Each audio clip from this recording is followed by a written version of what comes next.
있습니다. 오늘부터 이제 6월 임시국회가 시작이 됩니다. 인사청문회와 일자리 추경 그리고 개혁 입법 과제를 놓고 여야 간에 이제 진통이 이어지면서 시험대가 될 것이다라는 그런 이야기들이 나오고 있습니다. 아무래도 주식시장 관련해서는 또 정치적 리스크가 될 수 있을 것 같은데 이 부분 어떻습니까?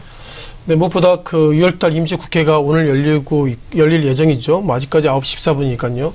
다만 최근 들어서는 문재인 대통령 관련돼서 일본 실적이 좋아졌지만 일본 실적을 넘어서 2360까지 올라가게 된 계기는 이번에 대통령이 됐기 때문에 상당히 잘할 것입니다. 그런 어떤 기대감이 상당히 커지고 있는데요. 아마 이런 부분들 어쩌면 이제는 경제적 리스크보다 정치적 리스크로 상당히 돌아왔다. 이런 것적으로 말씀을 드려보겠습니다. 자, 무엇보다 위장 전입이 이 부분들이 가장 큰 화두가 되는데요. 일단 청와대 입장에서는 위장 전입 앞으로는 그런 부분들, 즉 5개 관련돼서 그 혐의가 있는 분들은 고위공직자로 안 하겠습니다. 이런 얘기 했습니다만 설득 말고 다른 방법이 없기 때문에 어쨌든 청와대 입장에서는 국민의 여론을 딛고 다시 한번 전공법을 하겠다. 이런 어떤 기사가 올라오고 있습니다. 자, 그동안 청문회에 대한 이벤트가 있었고요. 그리고 추경 또한 조직 개편 등 예상보다 오늘부터 임시국회 때 수많은 이슈가 있는데 그런 부분들이 어떻게 풀릴지 그런 부분들이 시장의 참여자 가운데서 가장 큰 팩트인 것 같습니다. 자, 문재인 대통령 했던 단어 가운데서 적폐란 단어보다는 이제는 협치란 단어가 나오기 때문에 협치는 영어로 코어기라는 개념으로 볼 수 있겠죠.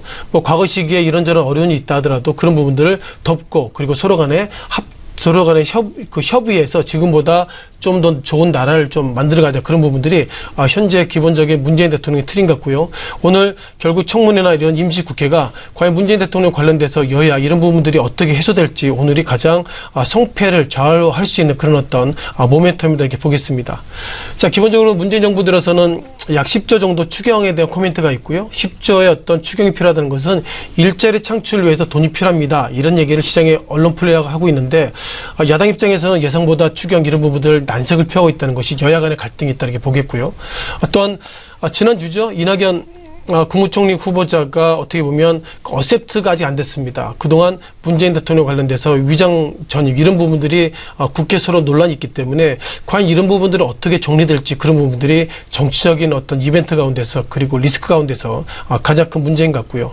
또한 오늘 같은 경우에는 서훈 국정원장 후보자 청문회도 걸려있기 때문에 그동안 문재인 정부 들어서 상당히 청렴하게 하겠다 그런 어떤 모멘텀이 상당히 좋았는데 이렇게 또한 그 내정자 이렇게 후보자들이 이렇게 청문회 할 때마다 예상보다 안 좋은 모습이 발견됐다는 것은 과거 정권과 지금 정권이 혹시 별 차이가 없는 것은 아닌가 그런 어떤 정치적인 기대감보다도 정적인 실망감이 이 시각 현재 지수를 좀 하락할 수 있지 않나 그런 어떤 우려감도 있습니다. 정리하면 문재인 정부 들어서 가장 주가 상승했던 것은 기대감인데요.